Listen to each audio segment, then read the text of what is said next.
bully ya, itu yang kekerasan. Kekerasan itu seperti ini. Waktu itu Pangeran Diponegoro dikejar oleh pasukan Belanda, naik kuda masuk ke dalam hutan. Hiro, hiro, hiro. Sampailah di dalam hutan, pasukan Pangeran Diponegoro ternyata sudah dikepung oleh pasukan Belanda. Dengan sigap pasukan Pangeran Diponegoro melawan. Hei Diponegoro, kau tidak semudah itu, rasakan ini. Pakai senapan. Pelurunya masuk ke dalam tubuh pasukan Pangeran Diponegoro hingga mengucurlah darah sampai tercecer-cecer. Itu tidak boleh itu. Jadi bagaimana cara mensiasatinya? Peluru pun dibombardirkan.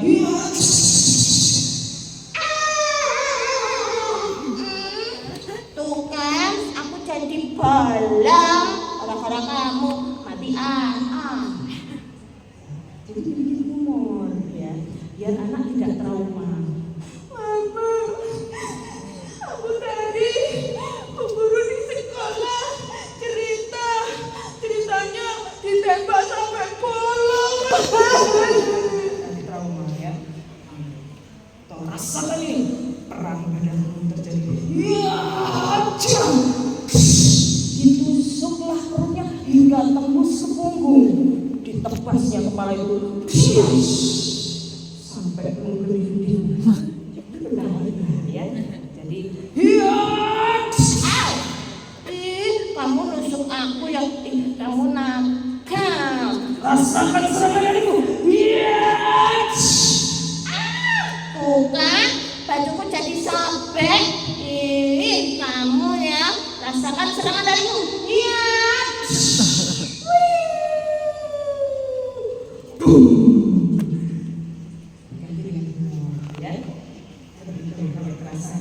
Pornografi juga tidak boleh ya. Di Indonesia ada cerita yang berbau-bau pornografi, yaitu kisah bidadari yang bajunya itu diambil oleh Joko Tarub. Joko Tarub itu berjalan-jalan di hutan. Tanpa sengaja dia mendengar ada suara para bidadari. Karena penasaran, dia lalu mengintip bidadari yang sedang Mandi. Tuh kan, boleh nggak mengintip orang lain? Lalu Joko Tarub karena suka bidadarinya cantik-cantik, Joko Tarub pun mengendap-endap mencuri. Tak boleh ya. Jadi gimana solusinya Kak Ami kalau ada cerita seperti itu? Jadi nggak apa-apa kita rubah. Jadi Joko Tarub sedang berjalan-jalan di hutan. Tanpa sengaja dia mendengarkan ada suara keceriaan. Joko Tarub pun lalu melihat. Dia melihat bidadari sedang asik bermain-main air. Joko Tarub pun karena ikut asik menyaksikan, Joko Tarub penasaran. Lalu dia menginjak selendangnya dan mengajak berkenalan dengan salah satu bidadari. Karena sudah berkenalan, mereka lalu berteman, sama-sama suka. Akhirnya mereka menikah dan punya anak. Jadi kalau mau punya anak itu harus menikah. Seperti itu misalnya. Jadi tidak mengintip lagi, tapi menyaksikan bidadari yang sedang main air, bukan mandi. Karena banyak juga dongeng-dongeng di Indonesia itu yang memang membahayakan, seperti misalnya kancil apa Mencuri timun. Nyolong itu boleh nggak Bu? Tidak boleh ya. Kalau di kami kancilnya dirubah, kancil bersedekah mendimun. Ceritanya bagaimana Kak Ami? Ceritanya dirubah. Saat itu kancil sedang berjalan. Halus sekali.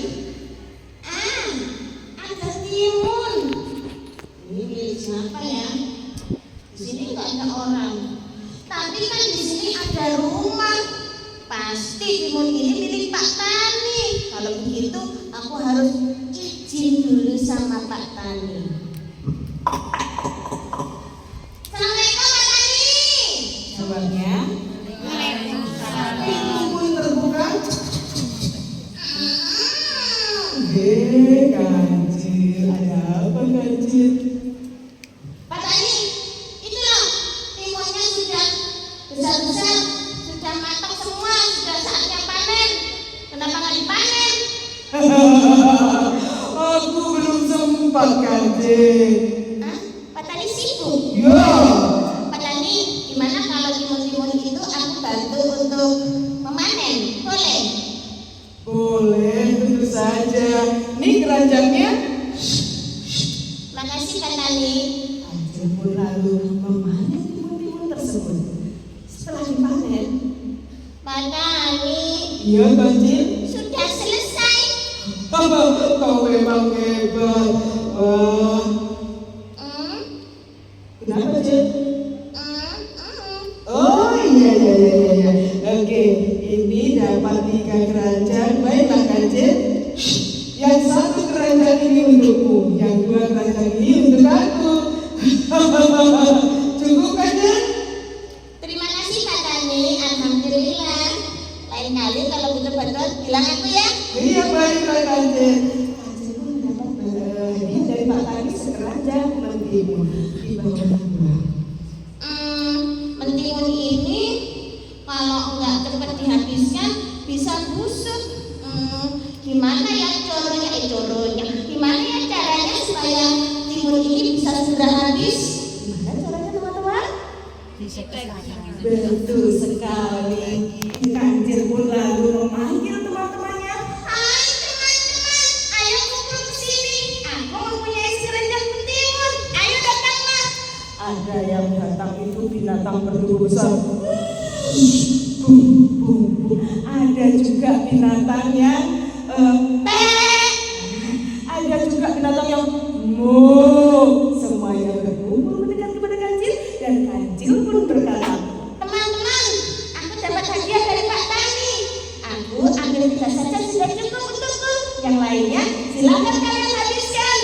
nah disitulah teman-teman Kancil pun bersedekah mentimun dan Kancil karena suka bersedekah sangat disukai oleh teman-temannya. Gitu ceritanya Bu, sudah bukan lagi Kancil nyolong mentimun, tapi Kancil bersedekah mentimun. Mana suaramu? Ini suaraku. Mana semangatmu? Ini semangatku. Mana senyummu? Ini senyumku. Mana tepuk tanganmu? Ini tepuk tanganku. Ini tepuk tanganku.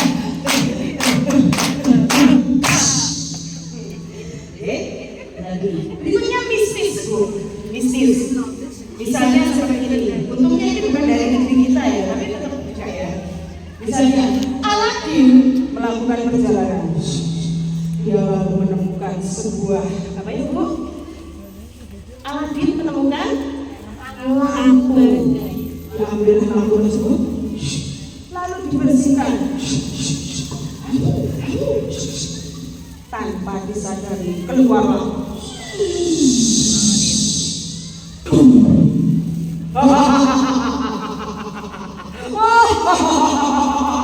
Wahai tuanku, Aladin kan?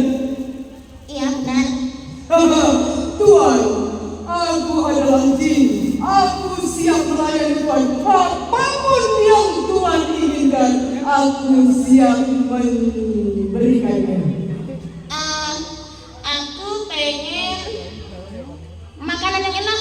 Aku lapar banget dari kemarin. Baiklah kalau begitu. Tak berapa lama. Pejantan malam Tuan. Iya. Tak berapa lama.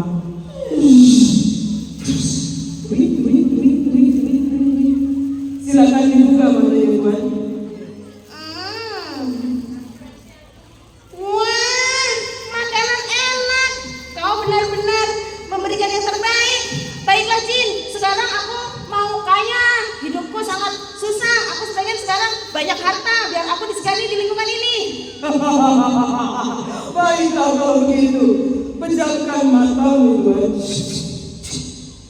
Tak ramah lagi. Win. Silakan buka, Tuan. Mana? Itu, Tuan. Mana? Di belakangmu. Wah, banyak emas. Terima kasih ya. Nanti aku minta lagi nih. Itu memberikan pengaruh kepada anak-anak. Oh, ternyata aku nggak usah bekerja, itu aku bisa mendapatkan apapun dengan cara aku minta tolong kepada ya, seperti itu. Itu juga berbahaya sekali ya Bu ya. Jadi ketika kita menyampaikan sebuah cerita itu harus kita benar-benar pilih yang tepat. Terus lagi Bu, saya pernah waktu itu beli buku ya, tapi tidak di Gramedia, di Abrakan, di pasar ya. Dan tanpa sengaja, bukunya kan boleh dibuka kan ya. Tanpa sengaja waktu saya buka itu gambarnya waktu itu ceritanya Joko Tarub betul ya. Gambarnya itu pakai kembali, terus ada ini pakai tape apa jari itu, tapi belaannya itu kayak yang main di Sonborok itu loh. Ya kayak gitu. Nah itu. Makanya dari itu kita juga harus selektif sebelum buku ini dibaca oleh anak-anak. Sebaiknya kita baca dulu ya, agar kita tahu ini layak nggak bukan anak. Ini itu yang paling penting ya. Nah berikutnya Bu, pesan dari cerita itu harus jelas. Kira-kira aku mau masuk pesan apa ini ya? Oh iya, agar anak ini tertib misalnya. Nah, oh ini waktu itu saya praktek langsung ya ini kepada anak saya sendiri. Anak saya kalau pulang sekolah kan juga panggilnya karena laki-laki ya. Nah, kalau pulang lagi sepatunya dilempar. Setelah dilempar saya datang.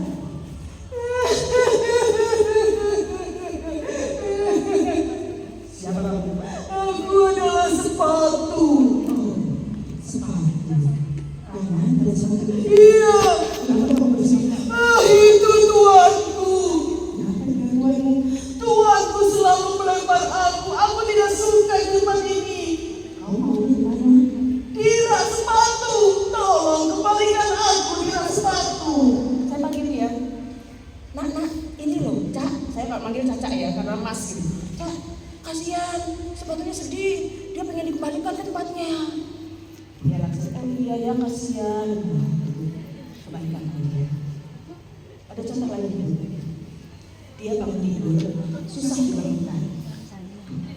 Saya berperan sebagai setan. Kau bernama Daniel. Dia nggak bangun. Oh, kau sedang tidur rupanya. Ini sudah waktunya sholat subuh.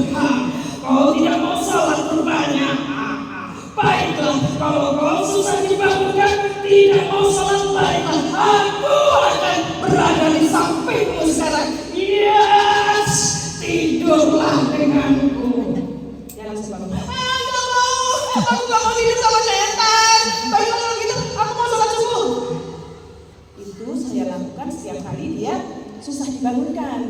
Ya, setiap kali susah dibangunkan. Kalau pas gampang saya nggak akan menyampaikan itu. Pernah suatu ketika dia susah dibangunkan dan saya mempraktekkan itu. Dan apa yang terjadi?